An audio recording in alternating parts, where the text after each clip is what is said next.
Thought my guitar had sound, but apparently not. Let's change that. Hold on.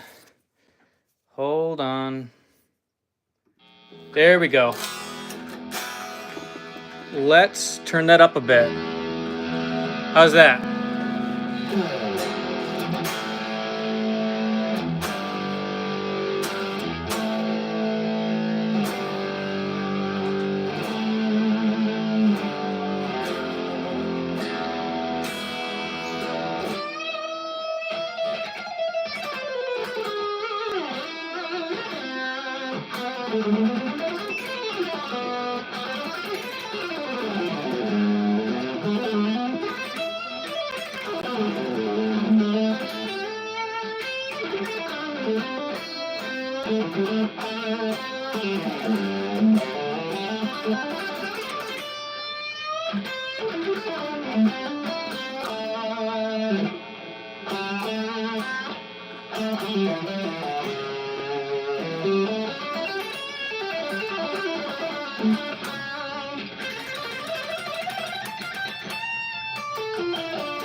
What's up, everyone?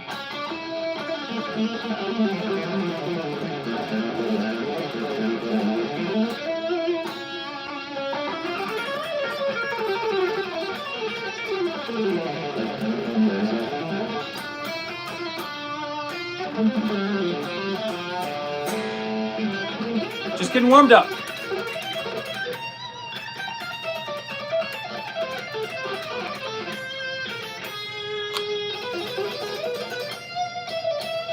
Hey, just a quick question. What is this? What does the thumbnail show up like right now?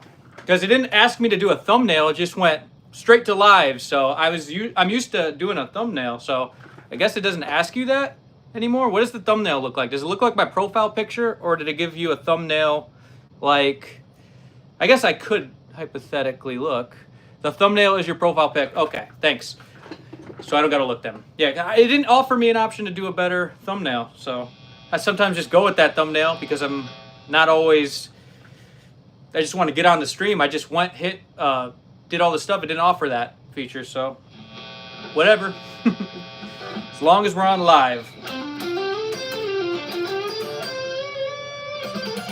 It might have even been a glitch. Who knows?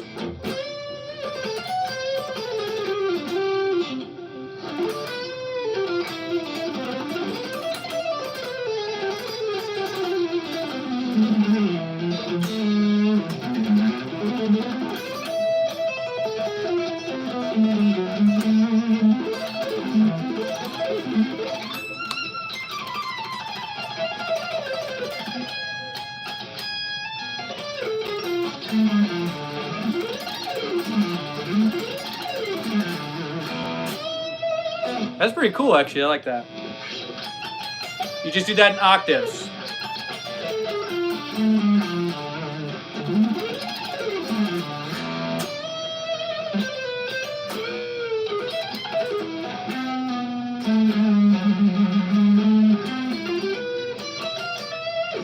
Kiesel doesn't make the Theos anymore? I'm not sure if they do. I don't think so. I was looking on the website and I was looking for it and I was like, dang. I really like this model. This is one of my favorite models. Very awesome stuff. What's the best way to get fluent? What's the best way to get fluent like this? Keep increasing speed with a metronome? You could do that. Sure. Is that a new guitar you are playing, or did you have that for a while? I've had this one for a while. This is actually the first Kiesel I've ever gotten.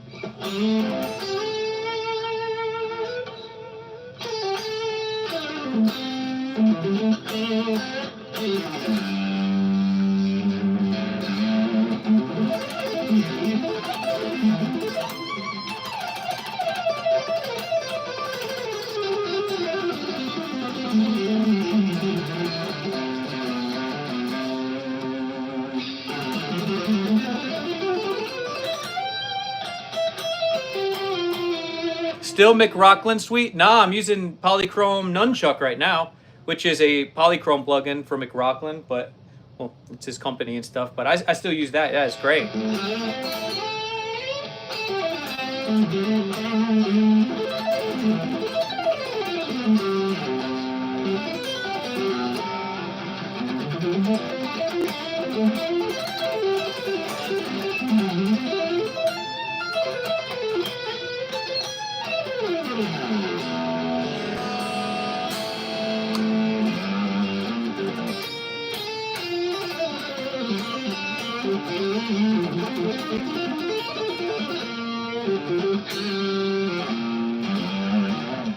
Dude, left-handed even. Is it showing up left-handed right now?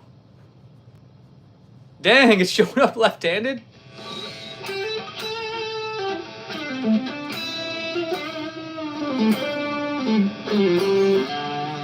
Why? I wonder why that is. Why do you think it's doing that? Something I did wrong in the stream setting, maybe? How is this technique called? Swybrid picking, alternate picking, economy picking.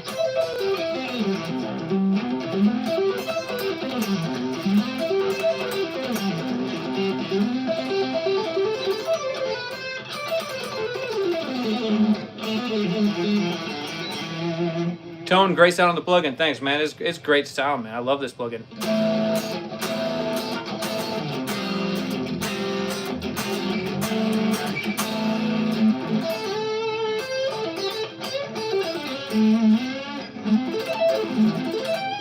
What pickups? These are Kiesel pickups. The standard pickups I use in all my guitars typically, which will be a Mark single in the neck and middle and a beryllium in the bridge.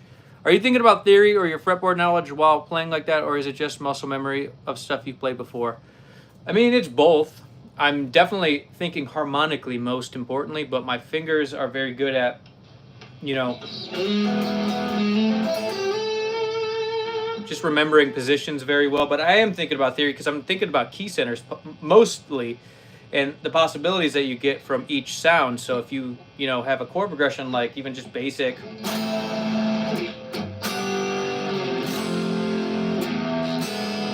sort of, if you just even use that as a framework, you can outline chords quite easily. So that, even with arpeggios, it's very simple. Like,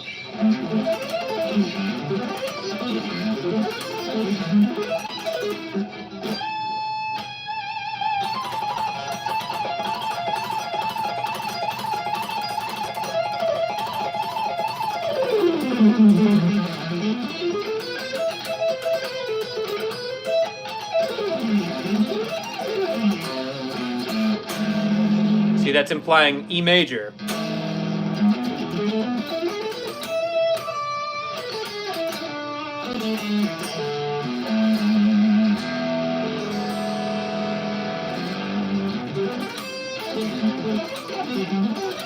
Very basic stuff, truthfully. Harmonically. Hey man, great catching you live. Can you do some improv over a backing track of your choice? What backing track you guys got? Any backing tracks for me? Only thing I got right now is a simple loop of like chords, so. But I'm gonna get that set up. I'm gonna have a way better live streaming set up soon. I mean, I have the stuff. I just gotta learn how to properly use it. And truthfully, it's a little difficult doing this one. Or it's a little difficult to do if you don't know what you're doing. And truthfully, this is a lot easier just to put up your phone and do a live stream. So yeah, that's what's going on here.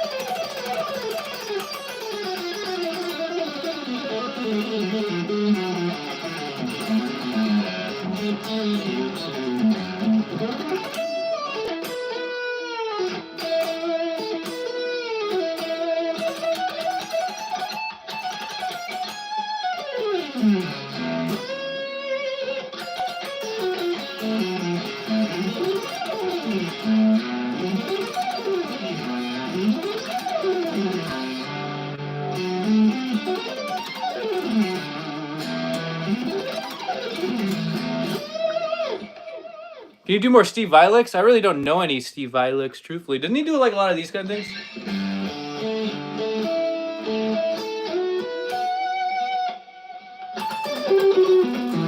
There's a lot of those kind of intervals.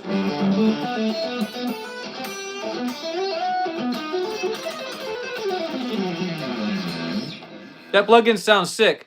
Nice high in transients, not to mention great technique and feel. Hey, I appreciate that, man. Thank you.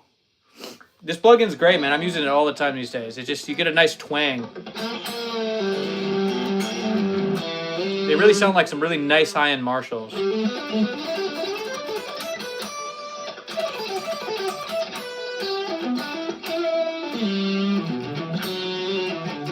Which preset is that? I believe this is Eddie Tight Lead. Do you have any cool exercise for economy picking? Yeah, I do. I do. Try this. This is a pattern of C Lydian. So it's in C Lydian. It's that right there. 14, 15, 14, 12. And then 13, 12 B string. And then it's just all economy picking. Your playing is definition of economy picking. Oh. Thanks, man. On coil split, I mean, this guitar sounds like it's on coil split at all times because this body's chambered, so it gives it that twang no matter what. But yeah, that exercise is really good for economy picking now. Down, up, down, repeat.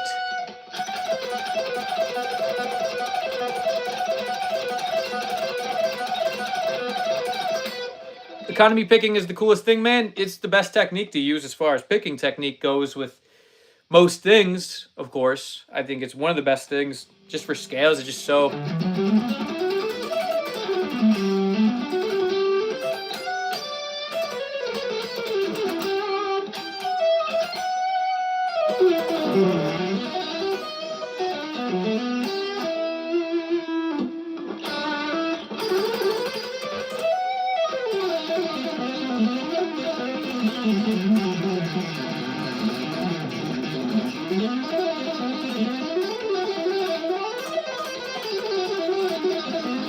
Well, that's actually Swiber picking there. I forgot to add, I use that technique a lot because when you actually use hybrid picking with a little bit of sweep picking, economy picking, it actually is like having a, you know, it's like, think about a V6 engine, then think about a V8 engine. That's what I view Swiber picking as. It's literally like having a V8 engine versus a V6 engine because you're literally able to sweep, economy pick, and hybrid pick at the same time. So someone just asked, what is hybrid picking? Okay. So hybrid picking is basically using your fingers to play.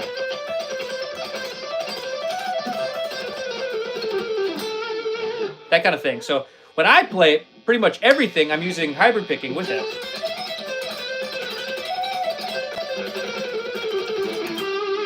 With hammer on and pull off, I try not to use very many pull offs. I try to use hammer-only technique for most things, so I've even rearranged a lot of patterns to get the hammer on in place of the, let's say, the pull-off. So if you're going to do a pattern like this,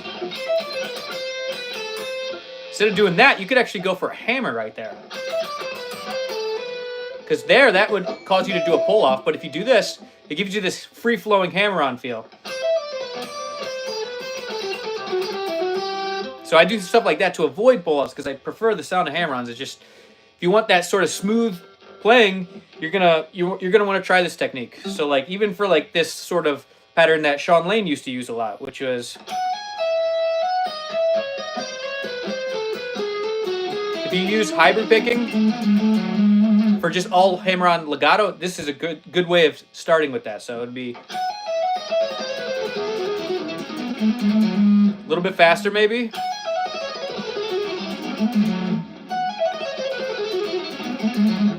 Maybe a little faster than that.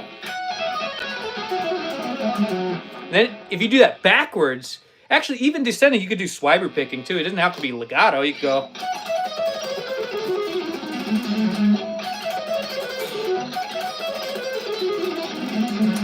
So that is descending with Swiber picking, which is actually quite useful because if you were to pick every note on that, like this,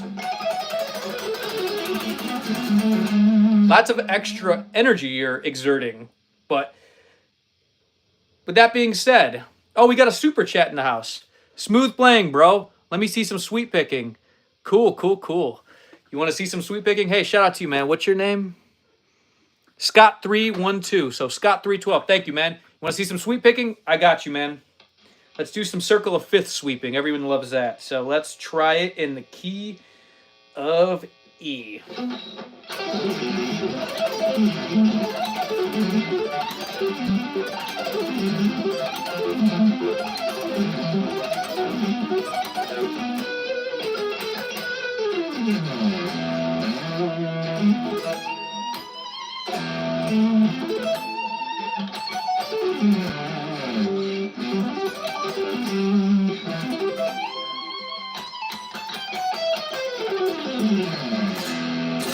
There you go, sweeping.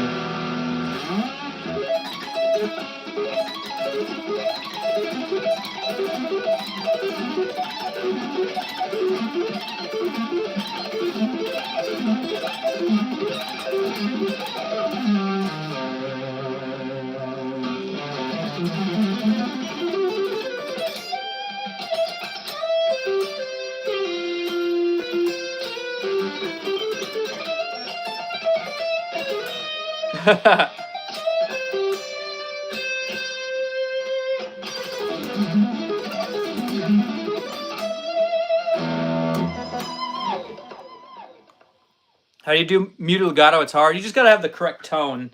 So if you want to mute your legato technique, get that sort of...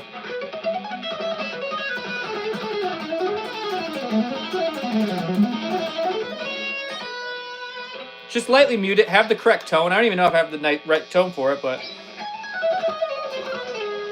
Also, in that case, you're going to want to use more pull-offs, I guess, to get that sort of pronounced sound. But yeah, you could do hammers only, too.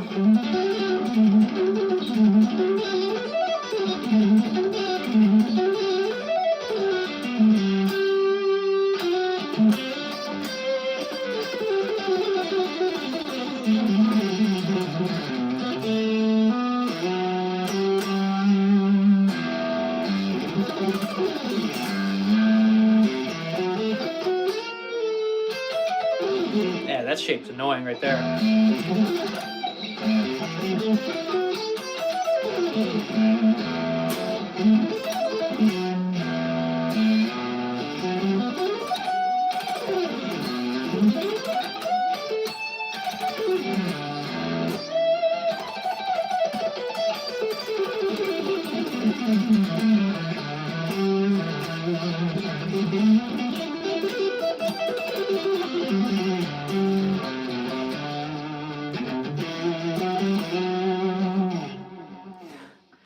This is cool. Appreciate it. I appreciate it. What about this? This is actually really cool. So I was talking about this pattern earlier. When we were talking about this, I got sidetracked from the super chat, but shout out to the super chat, by the way. But yeah, I was doing this pattern where you could do it backwards with swiper pick. Let's get back on this topic. So you go like this. Sweep. Pluck.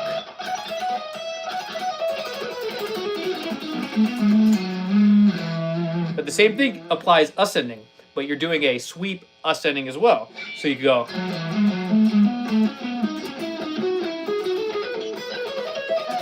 And that's really, really fast when you get that up to speed, when you're really warmed up.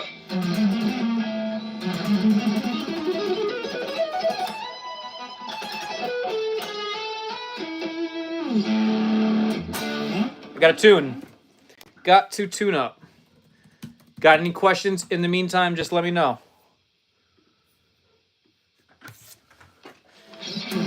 Take 1 minute.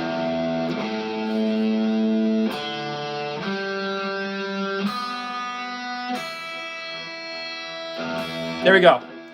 I'm quick at tuning, guys. What do you think of Chris Zupa's picking technique where he kind of pretends to hold a pick, but he plays with his nails, or plays with the nails? Well, that technique is certainly something that works for him. But with that being said, I don't think I would be able to pull off the stuff that I would like to pull off with that technique. If that makes sense. Like, I need a pick, man. I need a sharp pick. Is the chambered guitars... Okay, so hold on. Is the chamber guitars are very feedback prone true? Do you face that with your current keystles, and how do you deal with it? Feedback prone?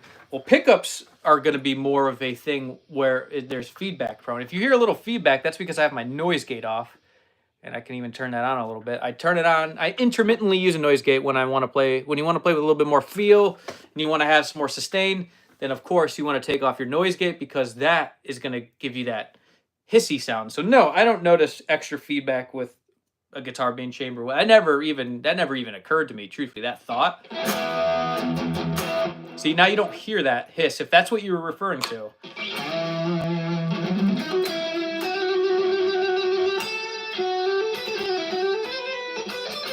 Who remembers this lick?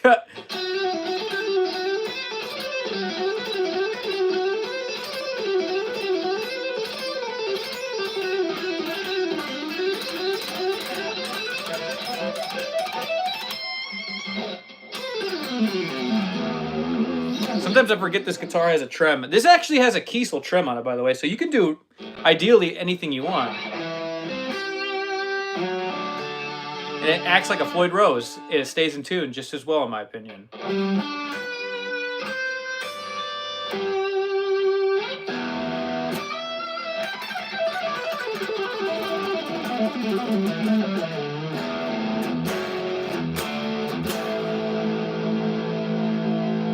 These are brand new strings, by the way. That's why it's going out of tune.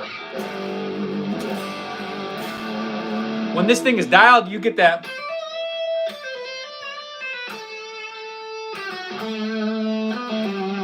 Are you playing left-handed now? No, I'm not. It occurred to me that someone told me that somehow this is flipped. I'm not really sure why. I don't know how it could be flipped, but it's just what it is. I don't know why that is. It's kind of, I guess, I wish it wasn't. Are you still using 8-gauge strings? You know it, man.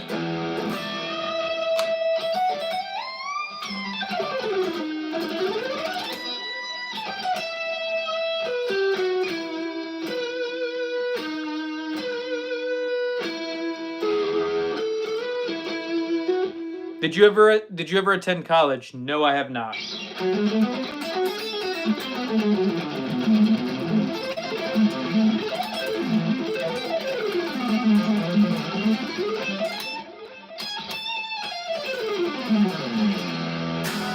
I haven't played this guitar in so long. This is one of my favorites, though. You can play like anything on this guitar. It's nice having the extra, 24 frets too.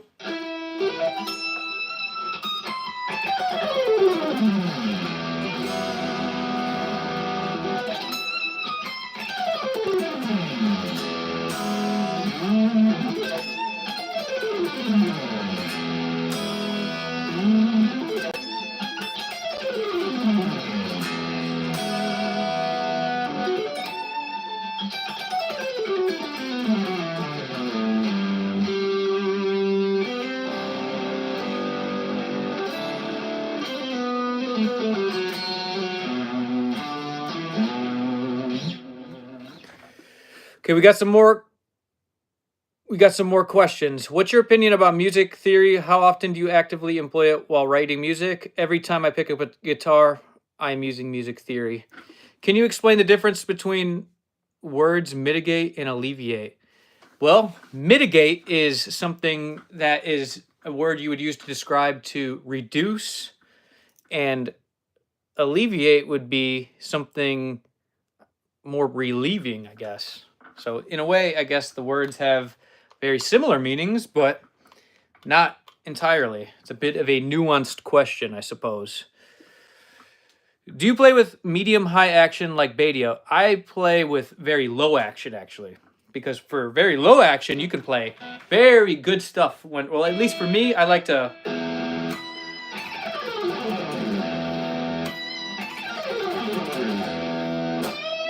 I like to really be able to, go across the fretboard with just such ease where I'm not even thinking.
That's always a go-to sweep when you have 24 frets. You always get that A minor sweep. You get the E on the.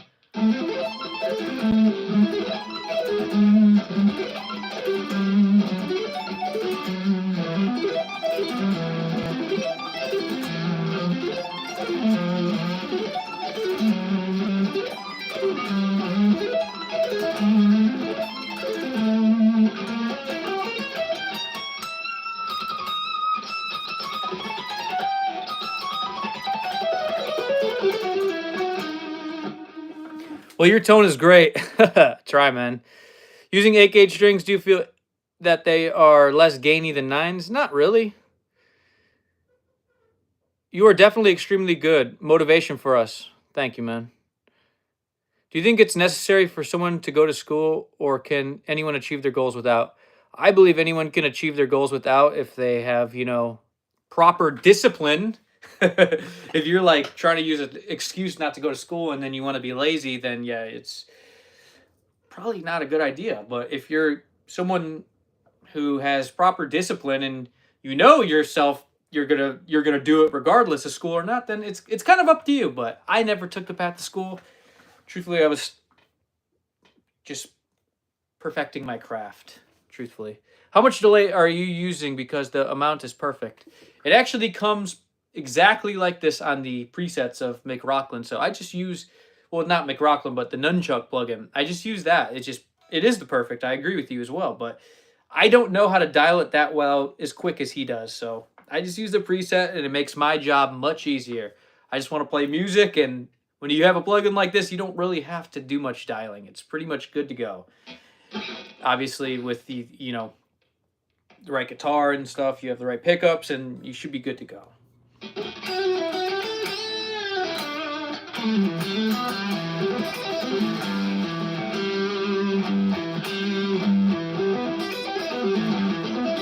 Why does no one ever use that shape for an E minor arpeggio? Why don't people ever use G in the root?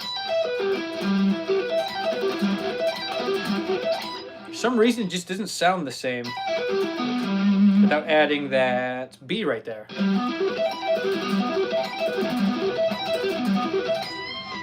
Hey, dude, your video is inverted. Uninvert it, please. How do I do that? I just went on my live stream as normal. Is it still showing up wide for you? I did all the correct settings. Let me see what shows up right here. I don't know what any of this literally means on this, so I'm not touching it because it's wide. Okay, I'm not touching it, so hopefully we get this figured out for next time. But it doesn't look like any of this is going to change anything. And I always have my camera on this side. I don't think it would really make a difference if... I don't see why it's doing this, so I'm going to have to learn exactly why it's doing that. So we'll see. We'll see. Thanks, though, for letting me know. What kind of goals did you set yourself in the beginning, and when did you notice progress? Yes, you're left-handed on our screen. Yeah, I learned that earlier. So what were my goals? I wanted to learn how to play Eruption within 6 months. So that's exactly what I did. I learned Eruption within 6 months. I'm not saying it was clean. I wouldn't say it was good. But what happened was I hit a milestone. And once you hit that milestone, then you want to hit the next milestone, next milestone, next milestone. So really, I was making a lot of progress throughout the first 10 years, really. Even now, I consider myself making a lot of progress. And that being said, I think even now I'm still making progress. So, yeah, man. Someone said, come on, techies, help. Right? I'm going to have to figure this out. I'm going to do like a privatized stream, and I'm going to look at it next time. And I'm going to figure this thing out. Because, yeah, apparently they just did that for no reason. It's probably not the most ideal angle because I'm not even left-handed. So, hopefully it was just a glitch or something. Or there's some setting I have to figure out. Who knows? I can learn some easier solos, but I'm not able to understand keys or theory that way. How do you do it? So you're going to want to learn the modes of the major scale. And then when you learn the modes of the major scale, you're going to find out there's 7 chords in G major, right? So you got G major, that's 1. A minor, that's 2. B minor, that's 3. C major, that's 4. D7, that's 5, so that's D dominant 7. And then 6 is E minor, which is E Aeolian. And then 7 is F sharp Locrian. Then back to root, G. So you learn G Ionian, A Dorian, B Phrygian, C Lydian, D Mixolydian, E Aeolian, F sharp Locrian. Then back to G.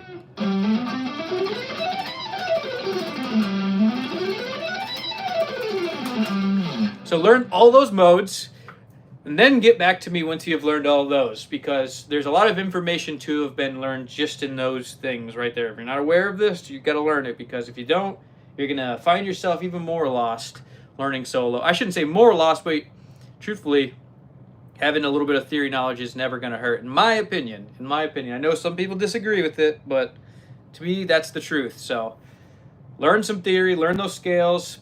You got to be able to get to the point where you can just literally play them without even thinking. Like, you can even go up on the next scale, descending.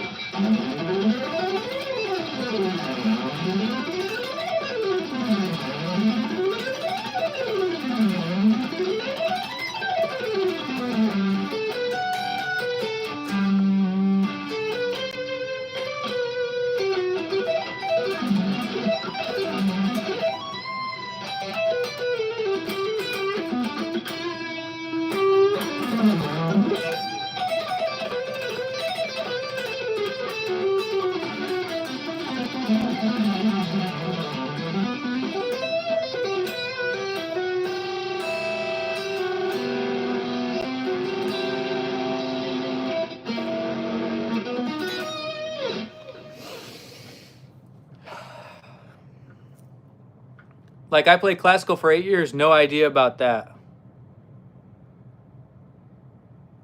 Classical's amazing, man. Say you want to learn a minor mode in the key of G, would you always necessarily need to start on a note?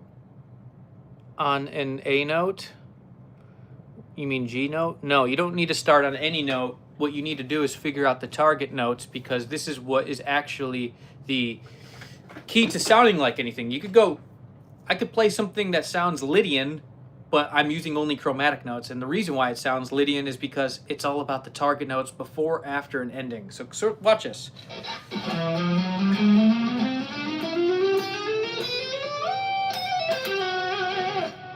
See? I played a line and I used all of the notes. It doesn't matter what I'm actually playing in between that. Well, I guess to a degree it does, but with that being said, what actually more matters is you targeting the notes that make the mode the mode. So if that is something I think a lot of people should consider, because this is how you actually get the sound of the mode. If you play the mode up and down, it may even sound less like the mode than what I just did. So if I play this,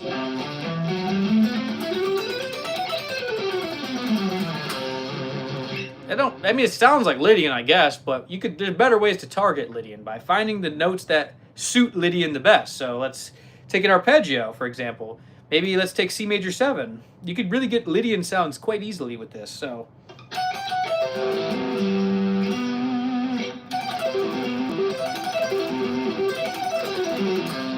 see, that sounds Lydian. It sounds more Lydian than even just playing the scale Lydian.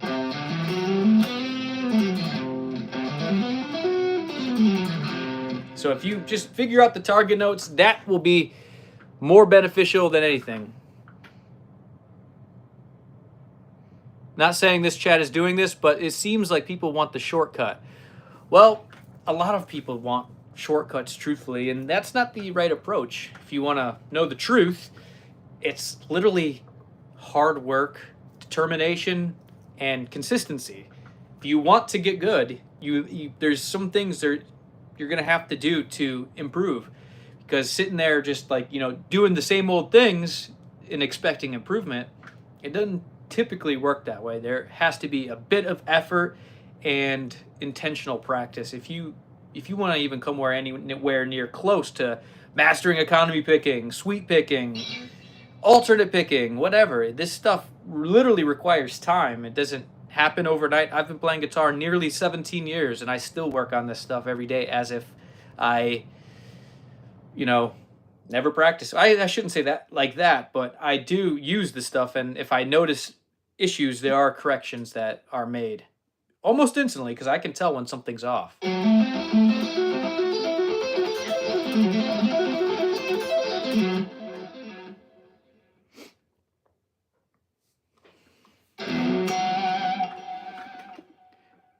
It's also that you'll stumble on it by accident. It's also rare that you'll stumble on it by accident. Oh yeah, like techniques and stuff. I mean, it can happen, but this usually applies to people of a higher skill level, not the beginner. Because if you're of a higher skill level, yes, you make cool discoveries all the time. But if you don't have a foundation for any of this stuff, then forget it. It's not going to probably happen unless you are,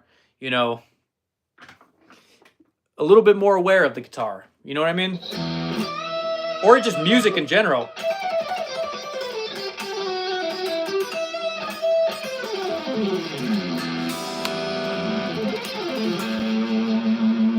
Wait, that's cool. That's the Neapolitan sound. I love that sort of thing.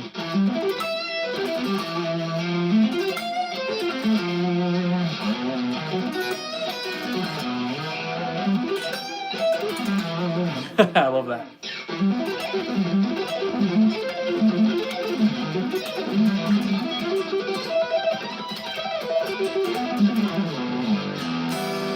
That's a fun arpeggio when you have 24 frets. This is one of my go-tos. Love this arpeggio. Sounds so cool.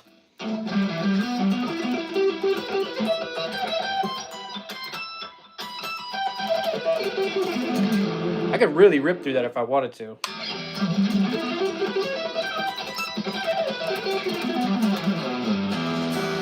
Take it to A.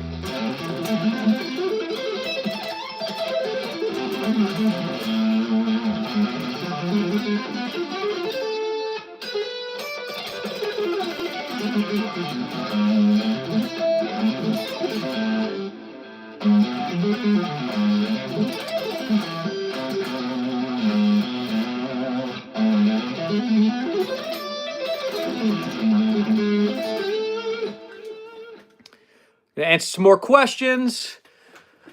Are we practicing left-handed guitar now? So this has been a common theme on the live stream. No, we're not practicing left-handed, but for some reason when I went to do the live stream, it didn't ask me for a thumbnail. It didn't really say anything. And apparently, I don't know if this is something I gotta change. I looked at options. We're not seeing any options that's gonna allow me to flip my screen. So what that basically means is I gotta figure out what the issue is and maybe do a private live stream just so I can make sure next time this doesn't happen, because I don't know. It seemed like it glitched when I was doing the thumbnail. It just took me straight live. So I don't know. Either way, hopefully this isn't too annoying because I am not left-handed. Can tell from the Kiesel logo.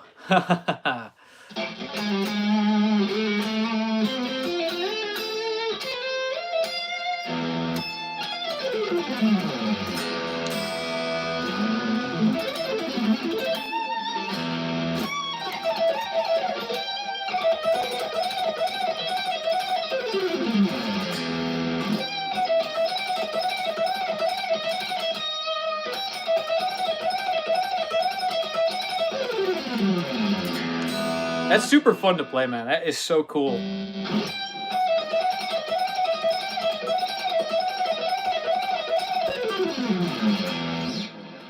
He's got a root beer guitar today. Yeah, man, this thing is very root beer-like. Super fun guitar to play, man. And with that being said, we got another guitar right there that slightly matches this guitar. It's pretty fun. Can you play something in A minor pentatonic? Why not?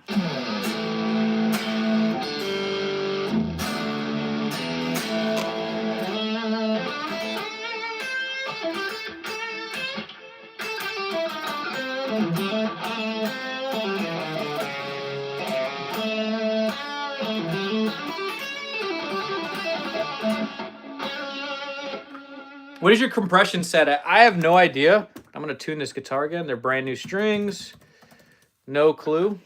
But there is probably a bit of compression on here if I had to take a guess. So pickups I'm using Kiesel pickups.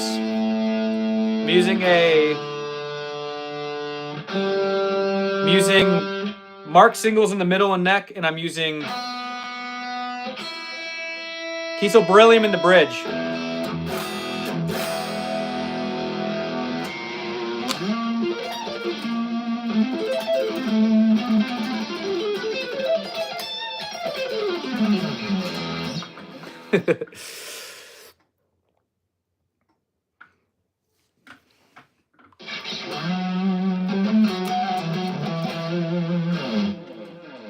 Let me actually turn the gain down a little bit, right? We got to turn down the gain. I just did a little bit. It's just a little too hot right now.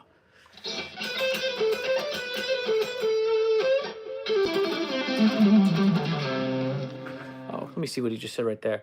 Those notes outside of a pentatonic scale are something else. Well, yeah, when you're playing A minor pentatonic, it's cool to also play mixolydian pentatonic a little bit. That's always fun, truthfully.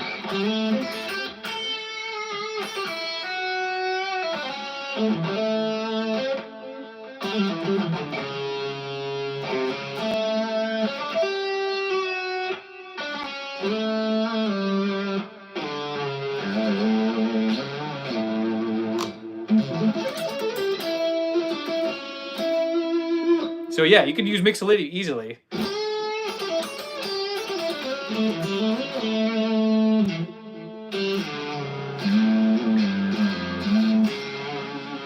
Can you show us how you hybrid pick? I mean, at a regular human speed.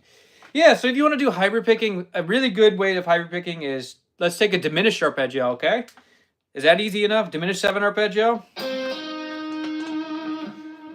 I believe this is easy enough, but if it's not, well, I can't think of any easier examples, so you're going to have to work on that. So what we're going to do is a diminished arpeggio. Everyone knows this shape, right? I'm assuming everyone knows that. So if you do, try this with hybrid picking and sweeping. Down, hammer, down, middle, down, down, middle, hammer on, repeat.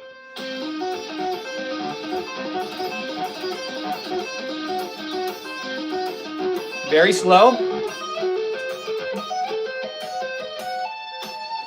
Then if you get bored of that, then obviously you could use a dominant 7th arpeggio. That's always cool. And if you really want to build it up to insane speeds, then I would say take it to a 5-string dominant 7 or diminished 7, whatever you feel like. Do something more like this. Then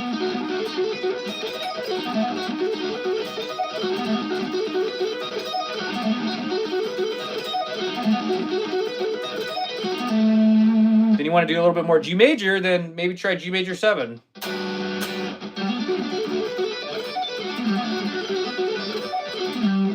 Want some, diminished? Go for that.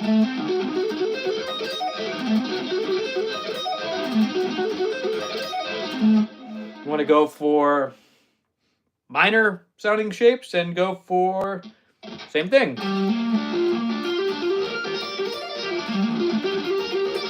You can even use this minor shape.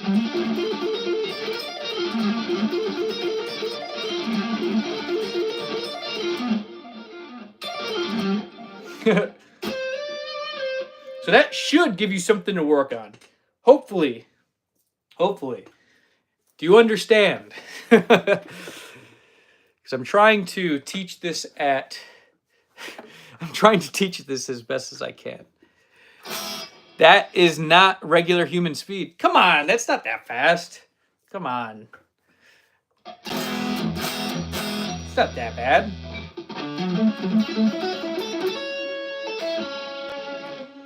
Can you show that double legato lick you posted long back? Long back was in E melodic minor, as far as I remember. You got to be more specific than that. Melodic minor, like just descending legato or double legato. I don't know. Just maybe practice E melodic minor.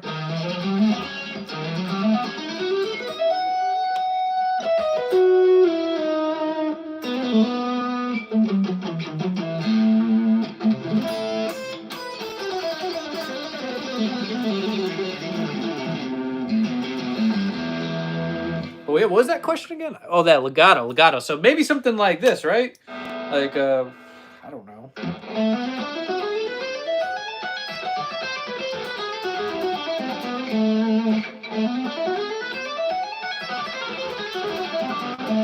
That could be something that sounds like I'd play.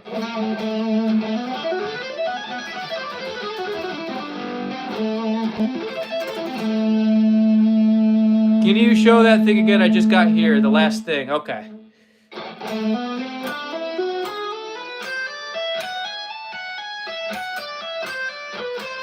All hammer-ons. All hammer-ons.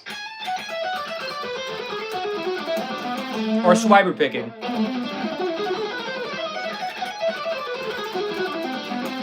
That works.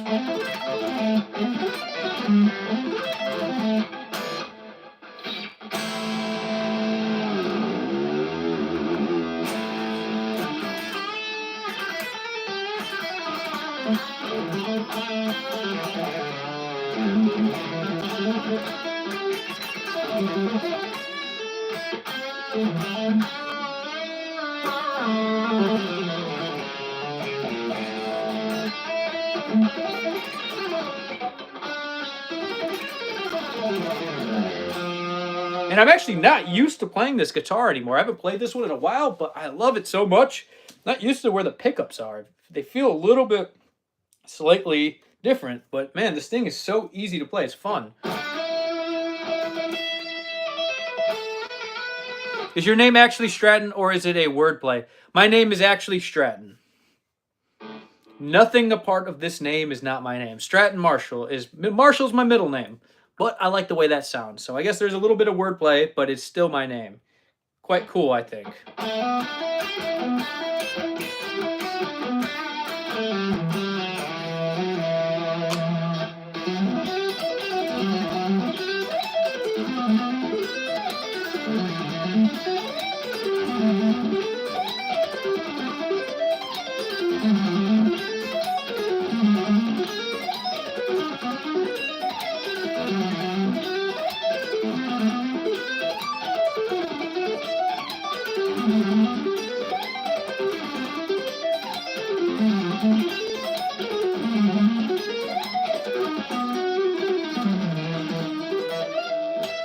What gauge of strings do you use? 8 through 38.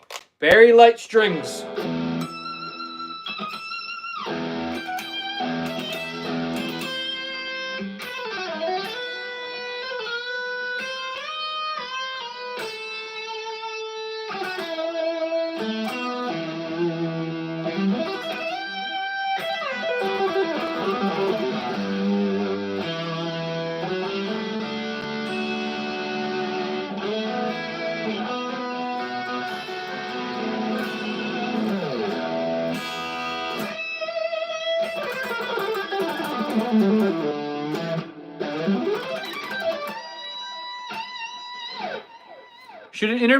Should an intermediate player focus more on scales and theory or learning songs?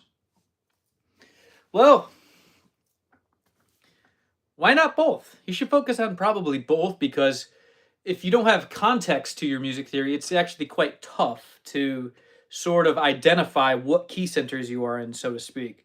So I would recommend actually learning some songs, understanding the keys, and then alongside that, understand a little bit of theory, because if you do have some extra theory, then you can go, oh, that's why that chord progression works that way, right? Okay, B major, A major, this follows something, C sharp minor, okay.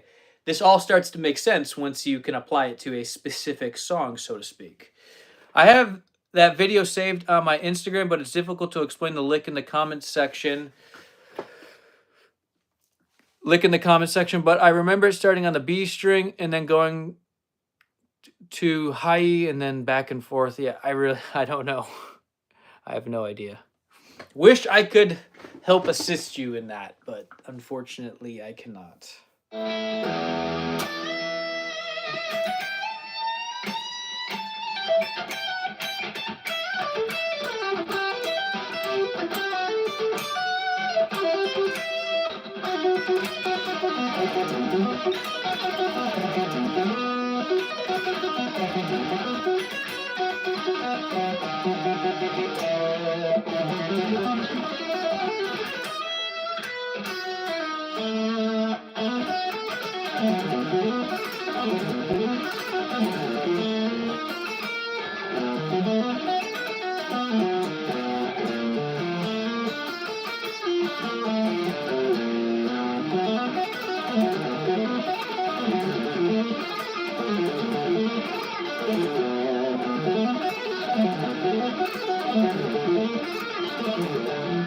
It's actually kind of cool.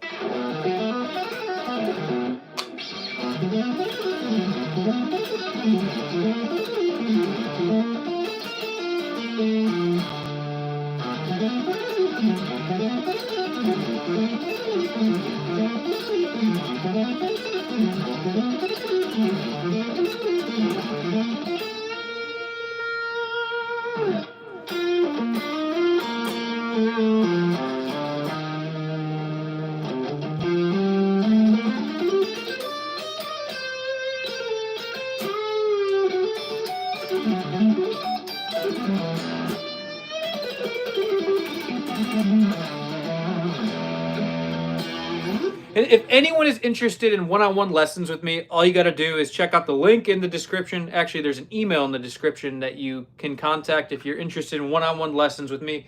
But with that being said, there's also a link with a lesson pack that has tabs and video lessons and all that good stuff. So if you're interested in that, feel free to check that out too. Just letting you guys know the available lessons because I always get questions on it, and I just figured I'd let you know real quick. So let me answer some more questions. How can one break away from playing scales positionally? Start on string pairs, 2, then 3, so on. Well, if you want to break away from playing scales positionally, what you're going to actually want to do is really not think in 3 notes per string, but actually think in more pentatonic-like. Truthfully, that's been the best thing that I have personally done. Think more pentatonic. Then borrow notes from minor scales, major scales, that sort of way. And then when you have a pentatonic framework, it kind of helps you get out of that sort of... Then also if you use maybe something like Eric Johnson, think of it from a chordal perspective, this will help you get better with your harmony.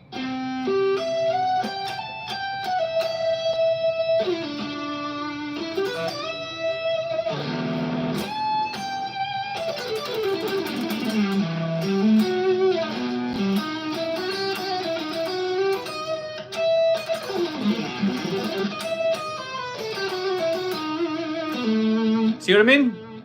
That's what I would do. Use pentatonics as a framework and then build outside of your pentatonic playing, because if you do that, then you're going to, you know, not rely on 3 notes per string as much. Not that there's anything wrong with 3 notes per string. It's just universally the best way, I think, to memorize scales. I mean, it's just so...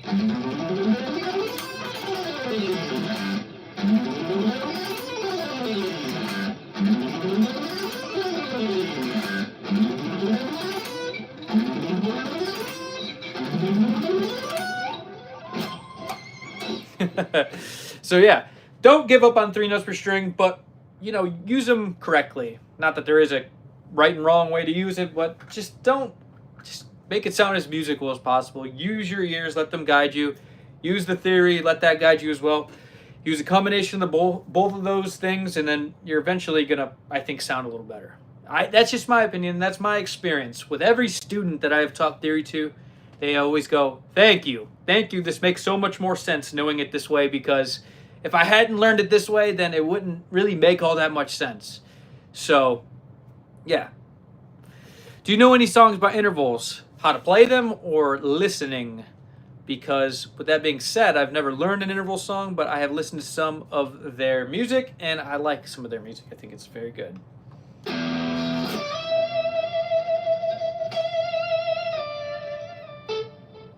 Man, I need to turn this noise gate down. Someone was saying they want some more slower blues kind of stuff. You gotta turn this noise gate off. Hold up. Actually, I just realized there is a warning on my phone that it needs to be charged. So this is getting addressed as we speak, because we don't want this live stream to be over just yet. So we're gonna plug in the phone. Hold on. Let's get this in before the phone goes below 10%. Here we go. It looks like we are charging. Guess we're good, I think. All right. Can you show example what's in your guitar pack? Oh yeah, of course. This is actually one of my favorite things in my guitar pack. I love this thing right here. This thing is so cool. So this is something actually I used to practice all the time. But check this out. This is a very cool lick. I think it's worth it alone for this lick. Just to know the harmony of this is just so cool. So we're going to try it fast, right? Why not try it fast? Okay. 1, 2, 3.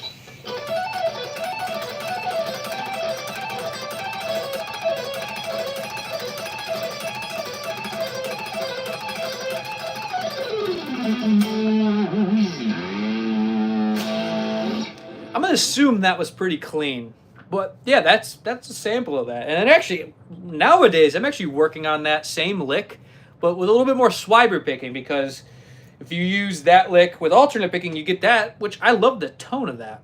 Tabs for the lick, that is available in my lesson pack exclusively. So if you want the tabs for that lick, it's available in the link in the description. Click on that, you'll get access immediately to those tabs. So unfortunately, that isn't exclusive to that pack, and there's no other way you're going to get it. So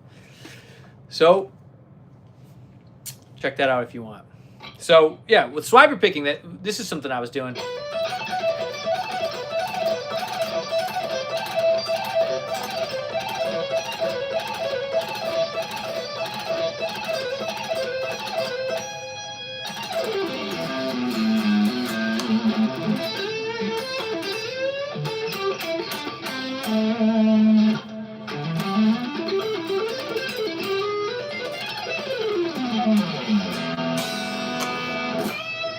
Another cool one in the lesson pack. Let me think of another one that I really like.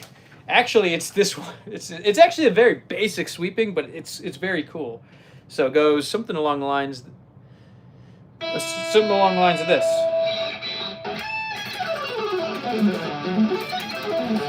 Wait, how does it go?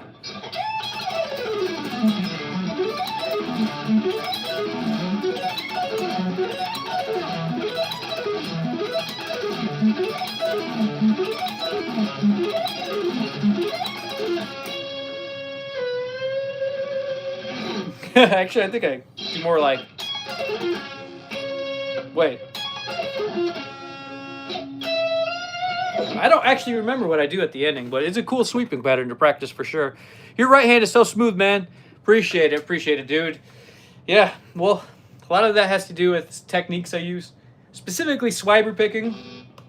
This is going to help with all smoothness, in my opinion. It's actually like comparing a V6 engine to a V8 engine. That's literally how I compare using this technique. It makes everything 10 times easier. And if you want to know more about swiber picking, the inventor of swiber picking is actually a guitarist named Marshall Harrison. He does a lot of live streams on YouTube, so you guys should check him out. He's very, insanely good, but he's a very good resource on swiber. And it's a technique that I think is great.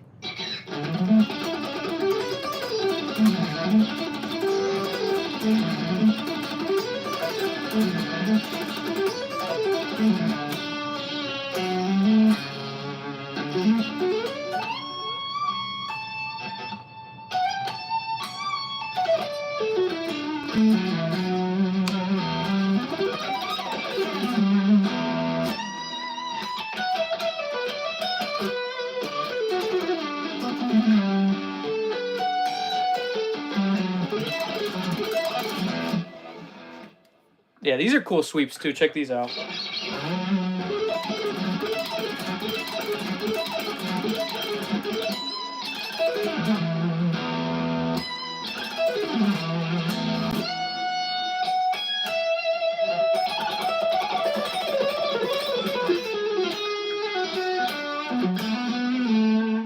Is Packley mostly licks or exercises? Licks.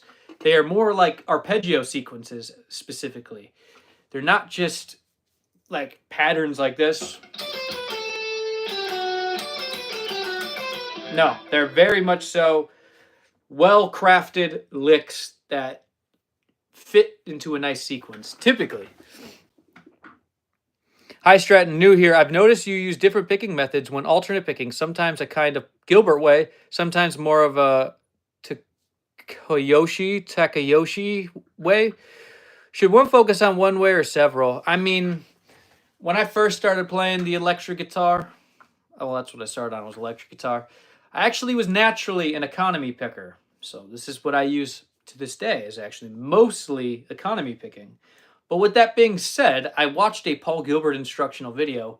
Basically, he instructed everyone to play this lick right here. So let's just try it right here. And he said you need to use actually an upstroke when you do that. And what I was actually doing was, when I would cross the string, I would go with inside picking, which is, you know, cool. Why not? You could do that. But I actually wanted to learn how to do outside picking, so I ended up doing this.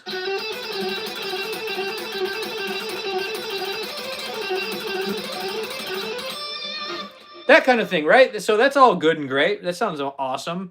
Everyone, you know, could use something like that and help them.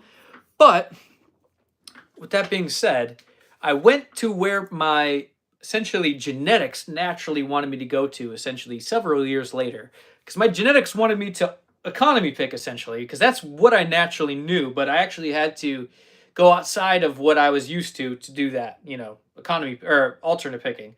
Then I went back to economy picking because it's so much smoother in my opinion.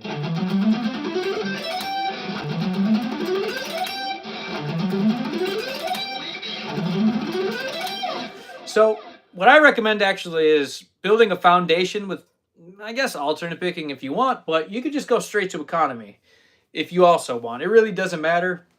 I don't use a lot of alternate picking nowadays, so if I had to do it over again, I'd just go straight economy. But then again, maybe I would lose some of that touch that you get with alternate picking as well. So I really don't know. Either way, I don't think it's that big of a deal. Do whatever you want. But if I had a choice, I much so prefer economy picking because you just get a lot more speed, a lot more effortless. You can play a lot more things. You can do sweep picking. Get a lot better with economy.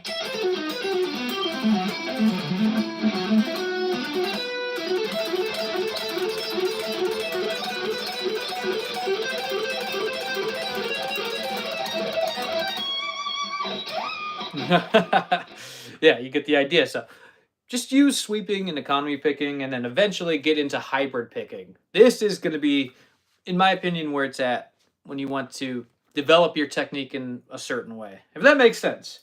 If it doesn't, no worries. It doesn't make a lot of sense to a lot of people when they first start out. But when you start playing a little bit more, it begins to make a lot more sense. So, yeah. And if anyone's interested in my methods on guitar, all you got to do is send an email to the email that I've provided in the description, and you could book some lessons, and we can discuss all of my techniques in very great detail. So, with that being said, let's do some more playing.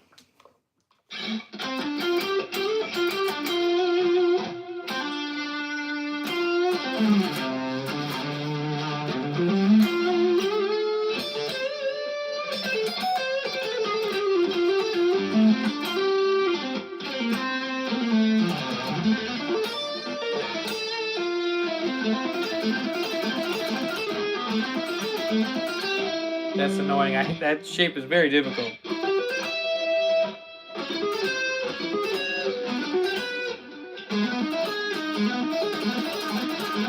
Really, there's no shape that, or there's no position that makes that any easier.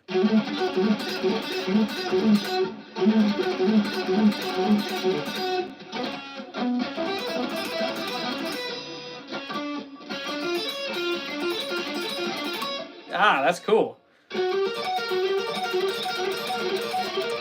Ooh, that's cool. Got another comment. Thank you. Oh, of course, man. The tab back is legit. I'd recommend it.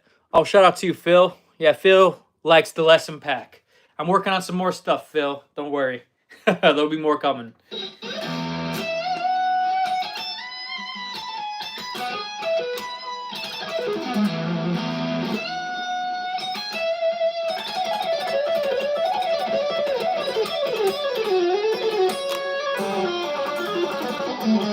Ooh, listen to that pickup right there. So this is because of the Keysdale Theos is a chamber body, but listen to that position in this pickup. I didn't even mean to do it, but listen to that.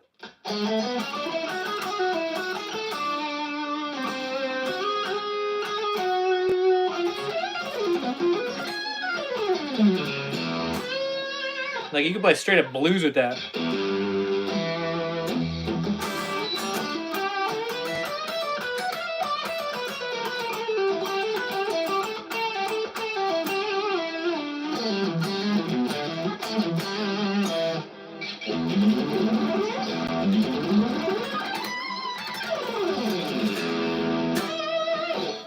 It's legit. I love the sound of that pickup. It sounds super, super, super cool.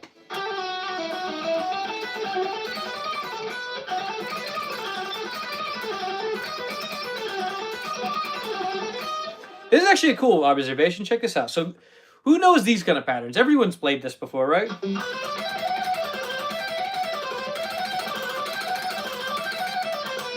Well, if you haven't, I'm sure you'll run into it at some point. But the way I actually play this now is actually very cool. The discovery, well, it's not really a discovery. It's just something that my picking hand just naturally does now. But it is a Swiberd lick. So what I ended up doing is,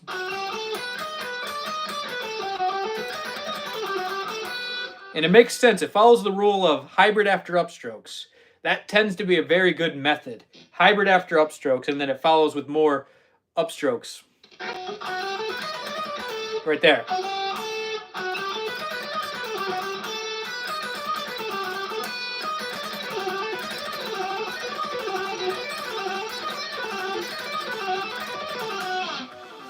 Very cool.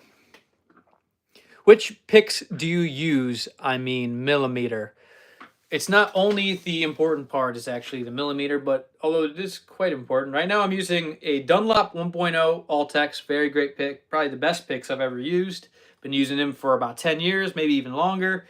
So if you want to use the picks I use, these are going to be the best option, in my opinion, of course, because I can't use anything else other than these. I just like these. There's something about the attack you get that's nice.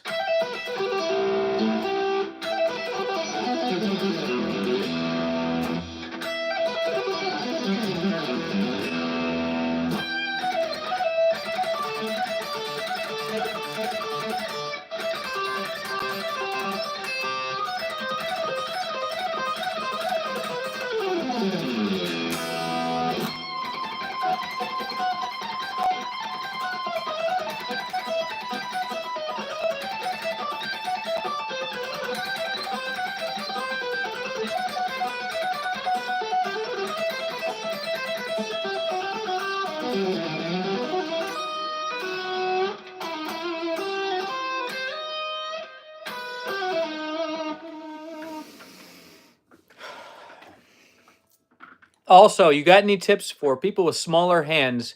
If you ever had students you noticed having rather short fingers and can remember noticeable tips you gave them. Well, it's not about the size of your hands necessarily. I mean, there's people with small hands who can make it happen. It's really form what is more important.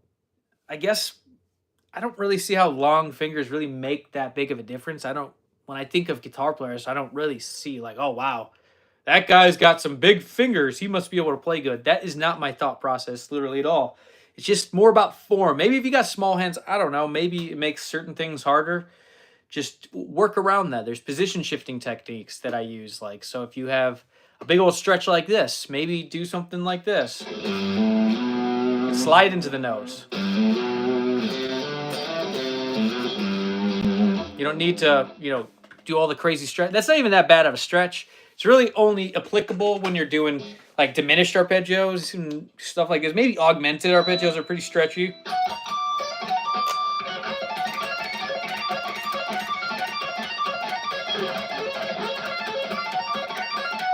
That kind of thing, or if you're going diminished.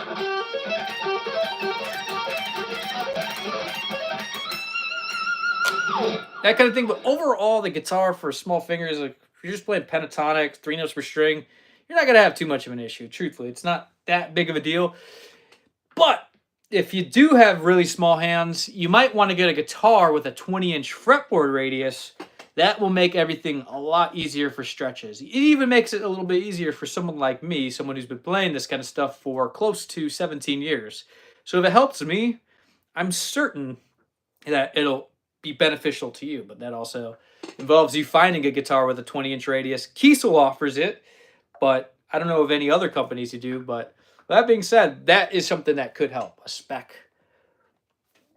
Thumb placement on the neck is key when stretching, no matter how small your hands are. Well, that is, of course, thumb placement, very important. Because, yeah, when you have your thumb a little bit lower, it gives you this ability to stretch and do this.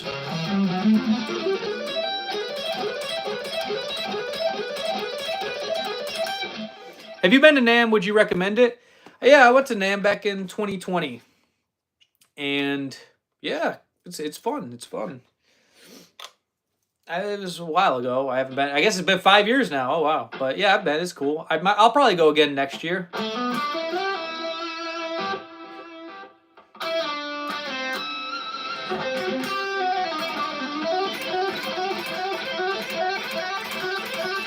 Sounds like Shawn Lane lick. Well, yeah. If you want to do the Shawn Lane technique, what actually you got to do is actually snap picking. This is completely opposite to I guess. It's more in line with alternate picking. So when you do the string skipping diminished sharps, you kind of get this sort of snap picking where you hammer and then pick the next two. At least that's how I think he does it. Or maybe he starts with an up. Actually, you might do that. Who knows? Let me try that. I'm more used to this.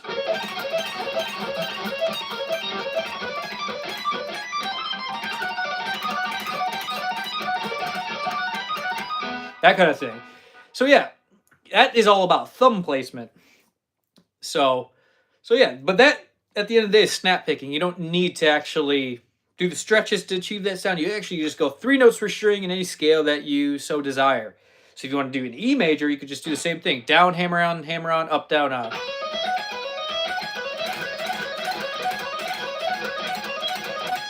What's most important about this is the snap picking part where you actually get that picking technique sound. So if you can get that down, you'll get that Shawn Lane sound easier.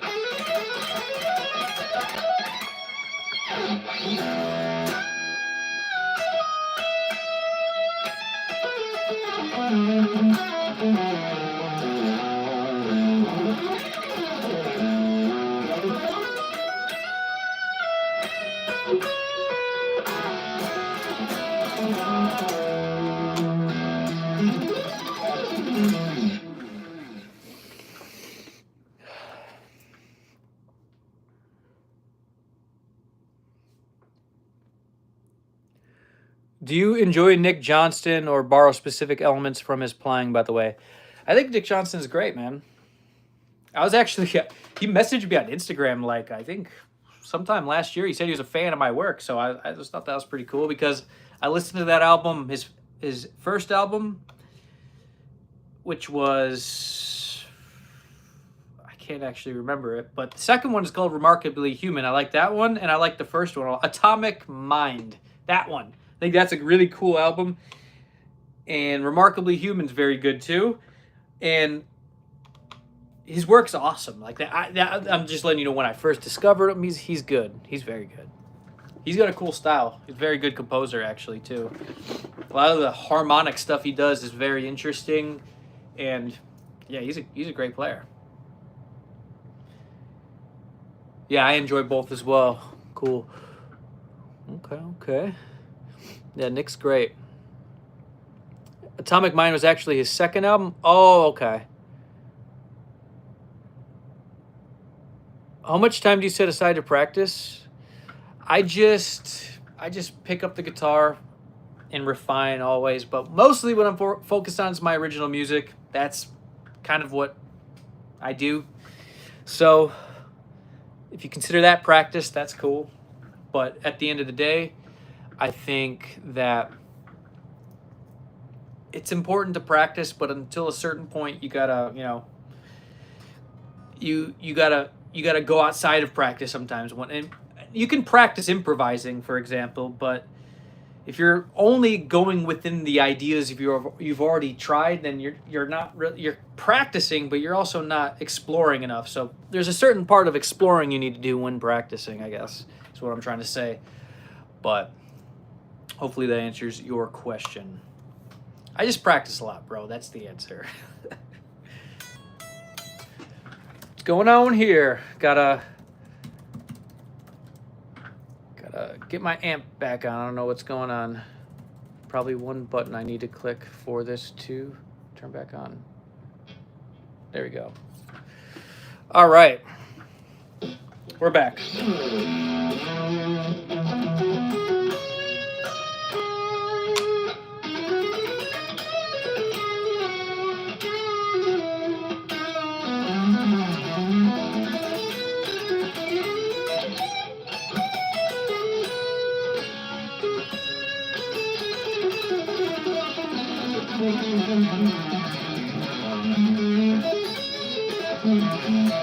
Can you play some Vinnie Moore stuff? I really never learned any Vinnie Moore songs, truthfully, but there's a pattern that he kind of, I guess he probably learned it from Al Di Meola, but this is something that anyone could use, but it's a sixes pattern that you do this.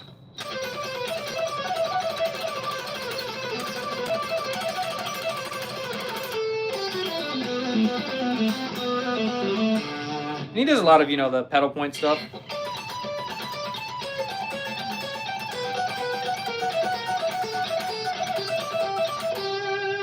He actually plays a lot of these kind of pedal points too.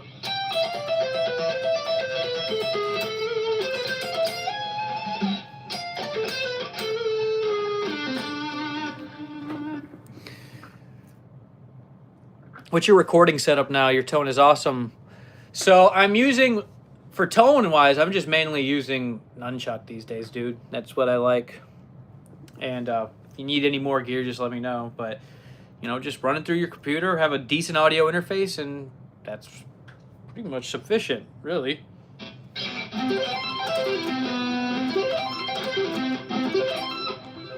I mean, even most computers can, it's not, what I hear is this plugin doesn't really take up much CPU, so even most computers run this stuff. It's not actually that, it's not even actually that, detrimental to the CPU on your computer. Like, it just loads like nothing. Most computers, if you have at least an Mac M1, it should load it like just like it's nothing, is what I'm hearing. So I have an audio interface and use Neural DSP plugins. Okay, yeah, there you go. I got plenty, and I got Nolly from Neural DSP. Which scale you usually doing practice? I mean, whatever scale that needs work on, I guess. You could practice with major scales, minor scales. You could practice with, I don't know, melodic minor, harmonic minor, mixolydian pentatonic. Practice pentatonic 3 notes per string. That's always good if you can get that. And then obviously practice different pentatonic scales.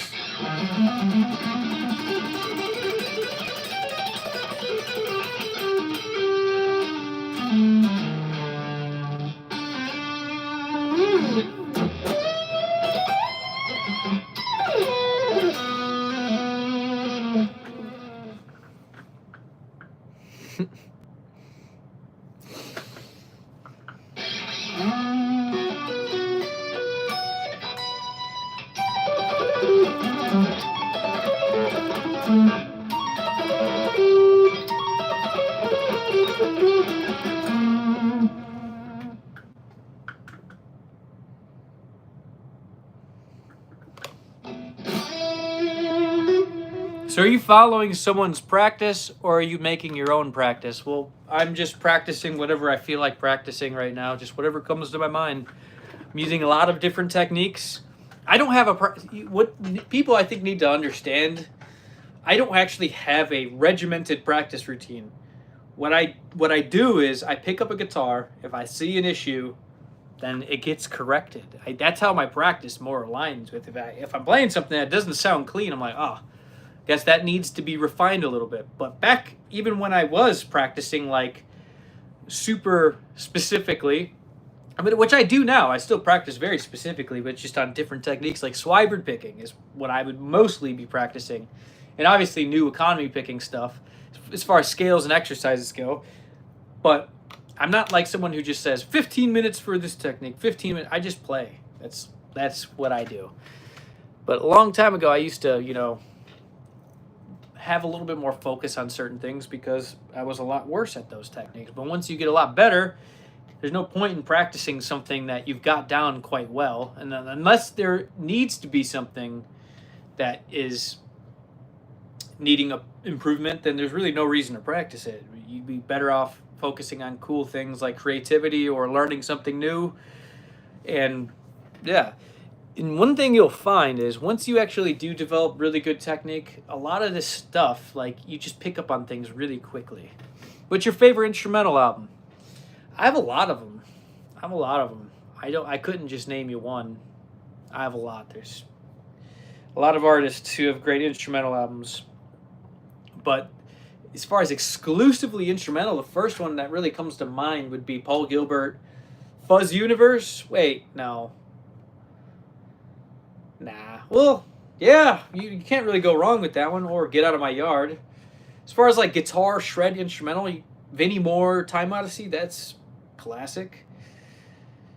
Yngwie's, I would have named Yngwie, but I don't think Rising Force is all instrumental. I don't think he does have some instrumental albums, but not some of them have a little bit of vocals. That's why I'm not mentioning Yngwie, because his aren't exclusively instrumental, but he does have some. So obviously Yngwie's got some of the best instrumentals in the game, so we got to go with Yngwie. Let's just say Yngwie, even though there's a couple songs here and there on Rising Force without instrumentals, but you just got to mention Rising Force. It's had the most impact out of any guitar album on guitar players, I think, ever, as far as this kind of style technique. I mean, that is like the first guy to do it, you know what I mean?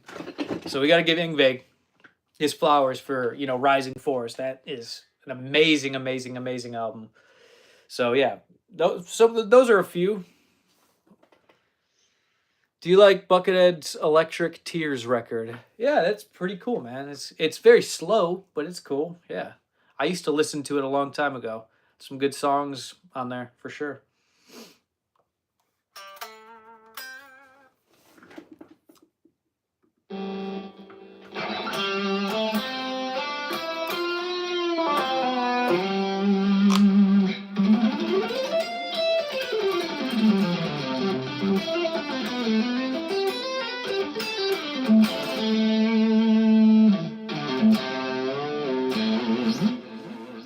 All right, everyone. I'm about to head out of here now. So if you want to learn more about guitar lessons, all you got to do is check out the link in the description. And if you want one-on-one lessons, just contact the email that I have provided in the link in the description of this video. I don't know why I always say link in the description, but that is partially true.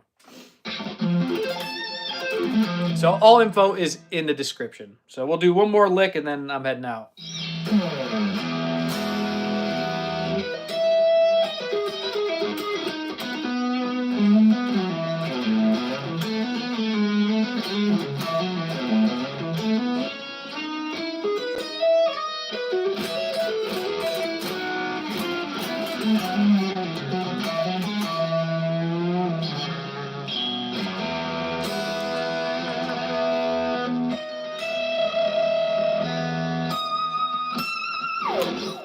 There we go. All right, everyone. Thanks for joining. I will see you next time. Take care, everyone. All right, later. Peace. Peace out.